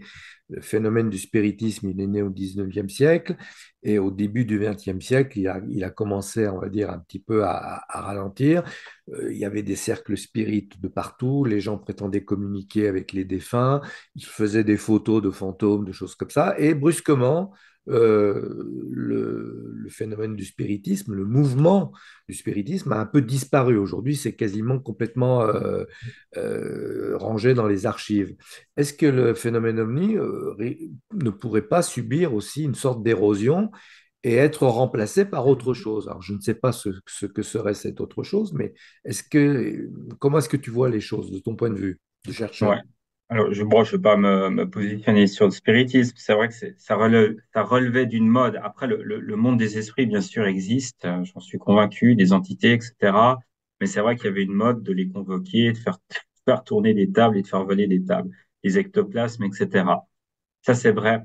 Ça me rappelle pour revenir aux ovnis, un article que j'avais lu il y a une vingtaine d'années où un sociologue, mais c'était pas Pierre Lagrange, c'était un autre sociologue dont je me souviens plus le nom, disait qu'effectivement, le phénomène ovni allait disparaître. Et son raisonnement, parce qu'il faisait de la réduction socio-psychologique, c'était de dire oui, mais en fait, les ovnis, c'est un produit de la guerre froide. Eh ben, on voit que le phénomène ovni a vachement disparu. C'est vrai. En fait, non, je pense qu'il est là pour rester tout simplement parce qu'il est une réalité, il est une assise. C'est un phénomène, encore une fois, comme je disais, qui est, à mon avis, qui a toujours été parmi nous, qui est là, qui interagit avec nous, avec certains témoins, qui est lié au phénomène de l'écologie, qui est lié au phénomène du nucléaire, qui pourrait très bien intervenir en cas de catastrophe nucléaire, j'en suis convaincu, qui est en contact avec des témoins, je suis un de ces témoins privilégiés du phénomène, donc moi je le vis ce phénomène. Pour moi, c'est pas une abstraction intellectuelle. J'ai été témoin de phénomènes ovnis, j'ai fait des enquêtes, comme tu le sais, mais j'ai une relation avec ce phénomène. Donc, il va rester là. Après, le phénomène prend des formes, effectivement, où il s'adapte à notre technologie, il s'adapte à notre, même à notre culture, et puis même à nos pensées, à nos représentations. Donc, il va évoluer, ce phénomène. Alors, on a parlé tout à l'heure du ranch de Skywalker, est-ce que tu peux nous dire ce qu'il en est? Enfin, parce que tous les cas, tous les témoignages sur ce ranch aux États-Unis sont assez hallucinants. Est-ce que tu peux nous dire quelques mots là-dessus? Parce que, bon, tu as démontré un peu que le phénomène a une temporalité qui demeure. Je fais le lien avec le ranch là. Est-ce que tu peux nous rappeler en deux mots l'histoire et nous dire un peu ton point de vue là-dessus? Bah, je vais peut-être rappeler quelque chose d'important, c'est que si on est là ce soir en train de parler de Venise, c'est à cause du ranch de l'Utah. Alors explique Je pourquoi. vais expliquer pourquoi. Parce que tout le programme secret du Patagone, on a parlé de la TIP, de Lou Elizondo, a commencé au ranch de l'Utah. C'était l'OSWAP, c'était le D'accord? premier nom du programme. C'est Robert Bigelow, l'influent, non, Robert Bigelow, c'est un philanthrope, c'est un millionnaire américain, mais qui Oui, a financé, en fait, des recherches, en fait, de la DIA, de la Defense Intelligence Agency, qui était contracteur je dirais, pour travailler avec son ami sénateur Harry Reid. Et ils étaient convaincus que en perçant les mystères du ranch de l'Utah, ils allaient en savoir plus sur le phénomène ovni, parce qu'ils avaient compris une chose, c'est que le phénomène ovni, on peut pas l'étudier en tant que tel, isolément et seul. On doit, si tu veux, créer des passerelles ou des ponts avec d'autres sujets. Et le phénomène ovni a des liens très importants avec d'autres sujets qui sont les expériences de mort imminente. C'est ce que étudie aussi maintenant Robert Bigelow, mais aussi les phénomènes paranormaux de type cryptozoologie, la conscience aussi, et ça, ils l'ont compris, que le phénomène ovni est relié à la conscience. C'est pour ça qu'ils s'intéressent au remote viewing aussi. Tous ces sujets sont connectés les uns avec les autres. Donc, d'accord. le ranch de l'Utah, et pour ceux qui ne connaissent pas, c'est un ranch qui a ses assises sur des terres indiennes sacrées où se produisent des phénomènes de tout type, dont des observations d'OVNI, mais pas que. C'est ce que j'appelle moi un Disneyland du paranormal, parce qu'on a également des mutilations de bétail, on a également des phénomènes de type poltergeist, on a effectivement des bruits étranges qui se produisent. En fait, si vous voulez, c'est un maxi col de Vence. En France, on a le col de Vence qui produit un Oui. peu tous ces phénomènes. Eh ben, aux États-Unis, ils ont le range de l'Utah, mais ils n'ont pas que le range de l'Utah, parce que la DIA a non seulement pendant 5 ans étudié le ranch de l'Utah, les scientifiques et les militaires de la DIA, mais aussi d'autres sites aux États-Unis. Donc, c'est un laboratoire du paranormal, le ranch de l'Utah. Bah, je trouve que c'est tout à fait intéressant parce que ce que tu dis effectivement démontre que le phénomène est loin de disparaître, il s'installe dans une temporalité, on va dire, durable, et qu'à certains moments, il y a un croisement entre différents phénomènes, différentes sources. Derrière ces sources, c'est peut-être la même origine.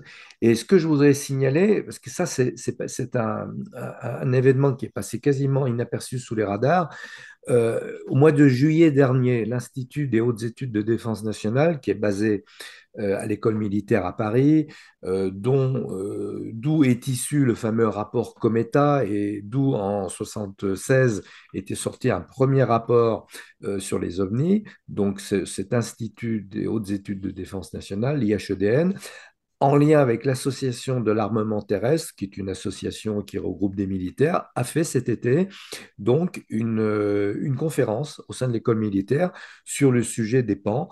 Y participait Luc Dini, qui est le président de la commission Sigma 2. Il y avait plusieurs généraux, le général Pierre Bescon, le général Pierre Mignot et Alain Juillet, qui a été l'un des directeurs de la DGSE en France. Donc, en fait, et suite à cette opération, il y a eu un certain nombre de webinaires pilotés par la commission Sigma 2 notamment. Donc, je veux dire qu'effectivement, là, on a beaucoup parlé, et c'était important, de tout ce qui se passe aux États-Unis. Là, on vient de parler du ranch de Skinwalker. Mais effectivement, en France, malgré tout, de façon beaucoup moins, on va dire, médiatique, il y a encore, ben, effectivement, on voit qu'au niveau des autorités, il se passe quelque chose lentement. Il y a un fil qui est déroulé. Et ça, je tenais à le signaler parce que je pense que on pourrait penser que finalement tout se passe aux États-Unis aujourd'hui. C'est vrai pour une grande partie, notamment sous l'angle de la médiatisation, mais qu'en France, il y a encore des choses. Et alors, j'aimerais avoir ton avis, et puis celui de Michael, sur les travaux qui sont conduits dans le cadre du projet Galileo. Galileo, c'est piloté par Avi Loeb, qui est un astrophysicien et un cosmologue. Lui, il lance un projet de recherche des civilisations extraterrestres. Est-ce que tu peux nous en dire quelques mots du projet Oui, Galileo? oui, alors ça a été lancé par Avi Loeb, il est astrophysicien à Harvard. Il a beaucoup fait parler de lui il y a quelques années au sujet ce qu'il appelle, enfin, ce qui serait une comète selon les astronomes mainstream. Je crois qu'il a appelé ça Oumuamua. Oui. Mais c'est une comète qui a des propriétés assez particulières de par sa trajectoire et de par enfin, les signatures qu'on pouvait détecter sur cet astre. Il avait l'air de dire que c'était pas une comète, mais un objet artificiel, donc autrement dit un vaisseau spatial.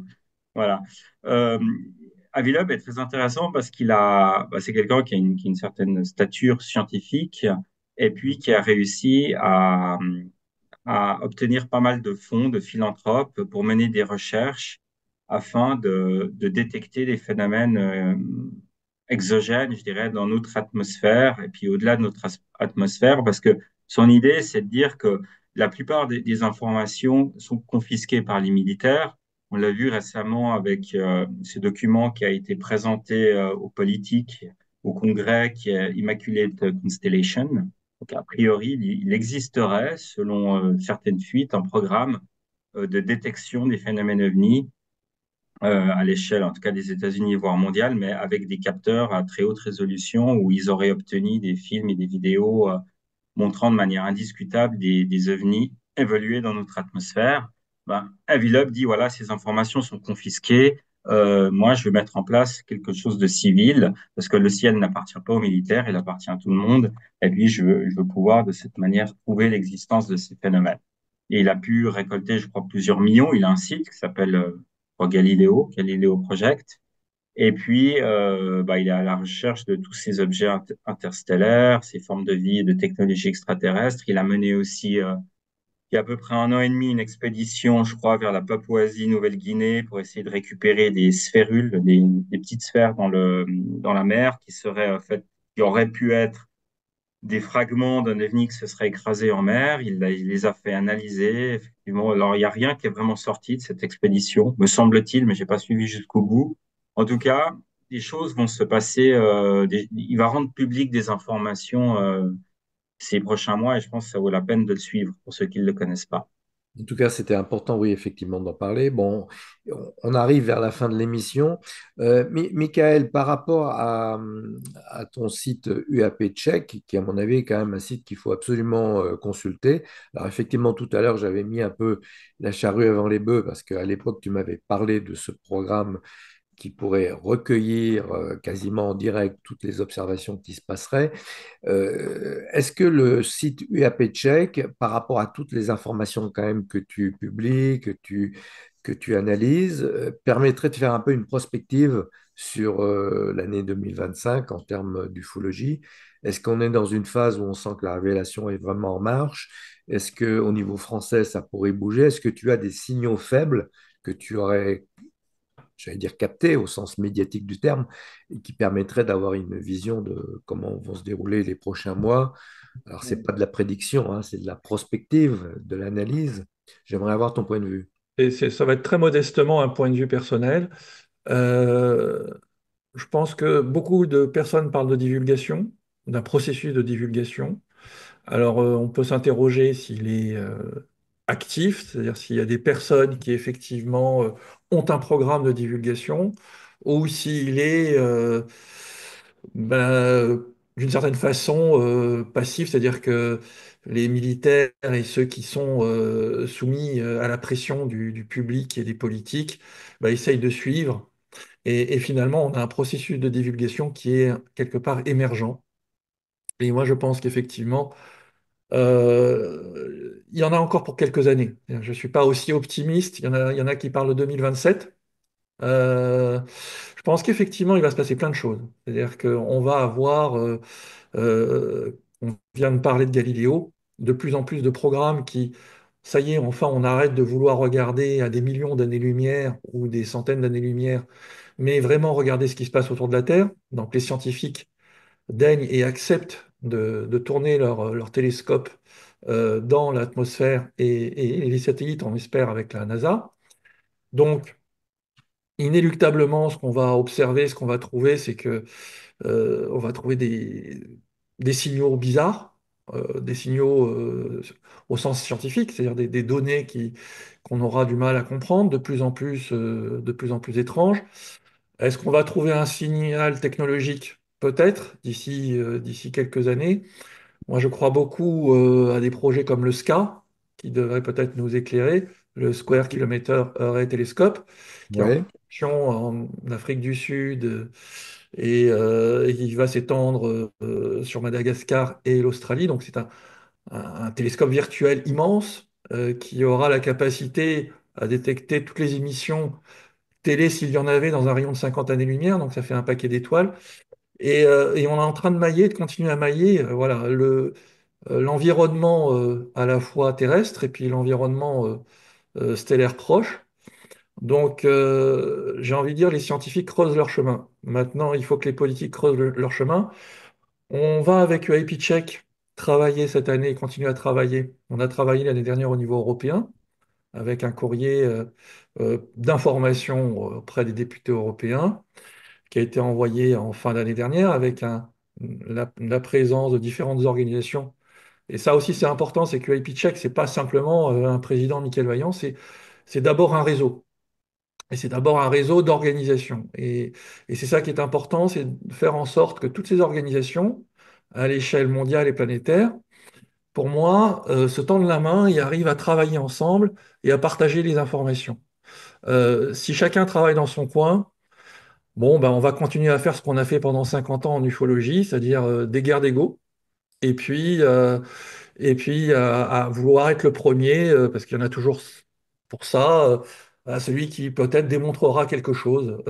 Malheureusement, il y a un peu cet état d'esprit des fois. Je pense que il faut qu'on avance par nous-mêmes, nous hommes, et d'une certaine façon, bien sûr, il y a le phénomène qui est autour de nous, qui est quelque part, mais il faut déjà que nous, on démontre qu'on soit capable d'une certaine façon de travailler ensemble. D'accord, Et donc de relier voilà, les grandes organisations, donc le SUABS, Galileo, le SCU, bien sûr, UAIP Tchèque et les différentes organisations européennes. Et on essaye voilà, d'avancer pour proposer à la fois des méthodologies communes, des bases de données communes, parce qu'il y a quand même un problème fondamental derrière, c'est que si tu veux faire de la science, si vous voulez faire de la science, à un moment donné, il faut présenter des méthodes communes, parce qu'un scientifique, quand il va prendre la base de données, par exemple de la Haro, ou la base de données du GEPAN, si à un moment donné les méthodes d'enquête ne sont pas les mêmes, il n'obtiendra pas les mêmes résultats. Donc ça, c'est d'accord, garanti. Et donc ça, c'est un vrai problème de fond. C'est-à-dire qu'à un moment donné, il faut qu'on arrive à relier tout ça. Et le deuxième problème, effectivement, il est politique, il est national. Un sujet qui intéresse la sécurité nationale dans tous les pays, avec exactement les mêmes problématiques qui sont liées au secret défense, qui sont liées au fait qu'à un moment donné, bah, ces cas, une fois qu'ils sont classifiés, c'est très difficile de les faire sortir de leur boîte noire. Aux États-Unis, ils cherchent des solutions. Donc, ils ont commencé à écrire des choses sur le plan législatif. Je pense qu'il faut qu'on enchaîne au niveau français. Il faut qu'on enchaîne au niveau des différents États européens.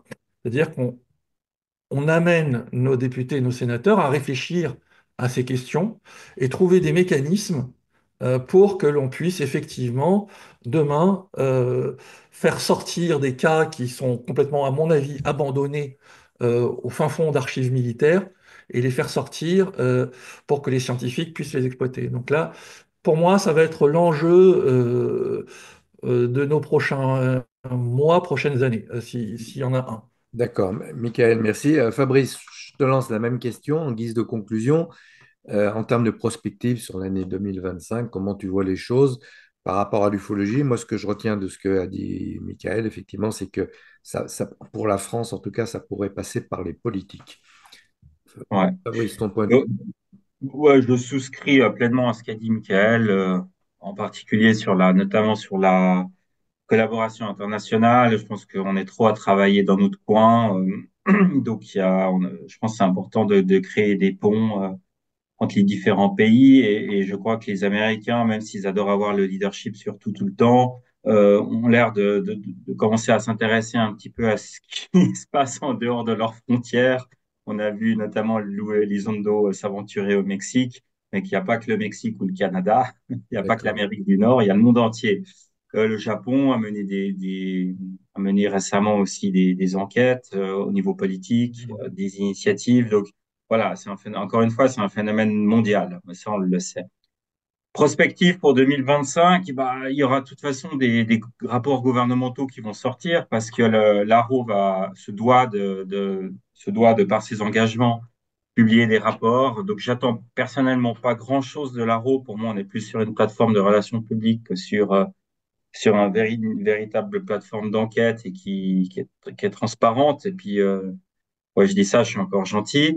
Après, il y a toujours la pression de congressistes et de sénateurs aux États-Unis qui ne relâchent pas la pression. Michael l'a dit, il y avait des efforts législatifs, je pense à l'amendement Schumer, mais qui a échoué, qui était très, je dirais, très ambitieux, qui demandait, je dirais, aux sociétés de la sphère privée, les contracteurs, de rendre publiques toutes les informations qu'ils ont sur la technologie exogène qui exploitait les programmes de rétro-ingénierie. Donc, il y a eu effectivement des tentatives qui ont réussi de faire avorter ces projets de loi. Moi, je pense que si on n'a rien à se cacher, il n'y a pas de manière, rien à cacher, il n'y a pas de manière de cacher les choses. Mais enfin, voilà, c'est bien un aveu qu'il y a des choses qui sont louches dans le dossier.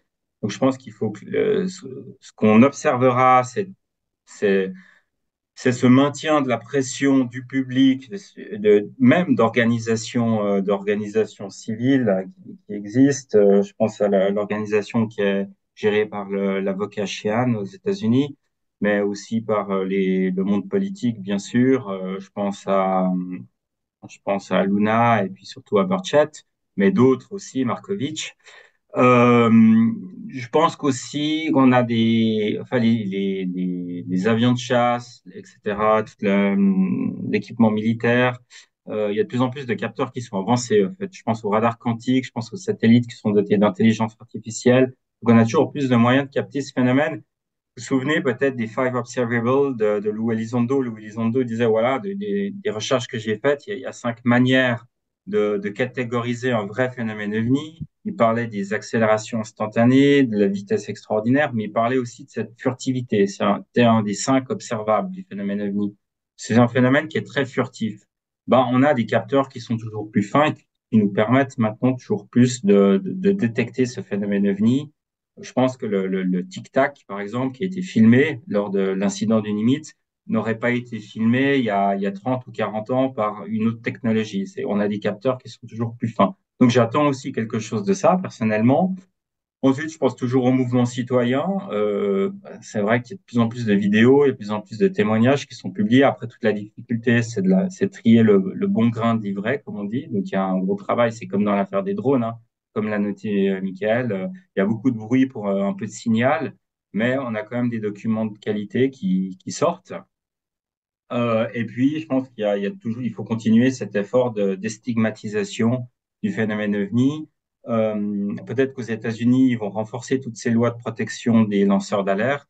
Donc, l'idée est de pouvoir permettre à d'autres personnes du calibre de Grush de venir et de faire des témoignages devant des auditions publiques comme on l'a vécu. Donc, ça, c'est un peu les perspectives D'accord. pour 2025. Et puis, dernier point, mais qui me semble le plus important, last but not Oui, least, c'est oui. l'administration Trump. Encore une fois, je pense qu'il y a des gens qui sont intéressés par le phénomène OVNI, qui ont les coups des franches, et puis qui militent pour la transparence. Puis là, j'attends beaucoup de leur part.